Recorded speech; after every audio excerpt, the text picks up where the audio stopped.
வணக்கம். இன்றைக்கி நம்ம இந்த வீடியோவில் பார்த்திங்கன்னா 116 to 171 வாட்ச்மேன், கார்டனர், ஸ்வைப்பர், மசால்ஜி, நைட் கம் வாட்ச்மேன் இதெல்லாம் செலெக்ஷன் லிஸ்ட் வந்திருக்கோம். செலக்ட் ஆனவங்களுக்கு எப்போ அப்பாயின்மெண்ட் ஆர்டர் வரும், எப்போ லெட்ரு வருன்ற கேள்வி எழுந்துட்டுருக்கு. இன்றைக்கி திங்கட்கிழமை. இன்னையிலேருந்து அவங்க ப்ராசஸ் ஸ்டார்ட் பண்ணிவிடுவாங்க. எப்படியும் வியாழக்கிழமை, இந்த வாரம் வியாழக்கிழமைக்குள்ளே எதிர்பார்க்குறேன். அதை வச்சு போச்சுன்னா இந்த வாரத்துக்குள்ளே எல்லாத்துக்குமே லெட்ரு ரிசீவ் ஆகிடும். அதில் என்னென்ன கேட்குறாங்கன்றதை பார்த்துக்கிட்டு நம்ம அதுக்கு தகுந்தாப்புல எல்லாம் ரெடி பண்ணி வச்சுட்டு ஒரு சின்ன வெரிஃபிகேஷன் மாதிரி இருக்கும்.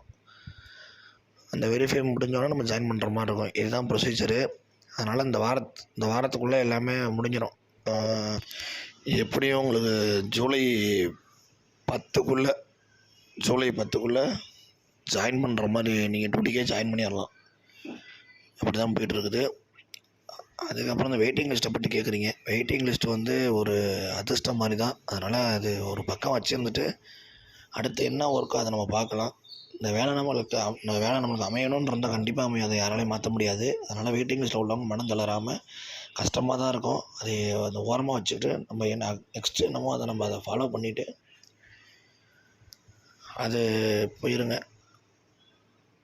திரும்ப சொல்கிறது தான் நம்மளுக்கு வரணுன்றதான் வரும், அவ்வளோதான். அதே மாதிரி இந்த 72, 73 என்னாச்சுன்னு கேட்குறீங்க. உங்களுக்கு ஜூலை 2nd வீக்லேருந்து ஒரு அப்டேட் தெரிய ஆரம்பிக்கும் கண்டிப்பாக. ஏன்னா இந்த ப்ராசஸ்லாம் முடிஞ்சு ஜூலை 1st வீக்குள்ளே இவங்களை முடித்து அனுப்பிச்சிடுவாங்க. ஜூலை 10க்கு மேலே உங்களுக்கான அப்டேட் கண்டிப்பாக தெரியப்படுத்திடுவாங்க. அதனால் நீங்களும் எதுவும் இந்த வருத்தம் பட வேணாம். உங்களுக்கும் வந்துடும் கூடிய விரைவில். உங்களுக்கான பணியிடமும் இப்போ போட்டித்தன்மை குறைவாக தான் இருக்குது. ஏன்னா அதில் செலக்ட் ஆனவங்க இதில் உள்ளே போயிட்டாங்க. அதனால் நீங்கள் ஈஸியாக உள்ளே போகிறதுக்கு வாய்ப்பு இருக்குது.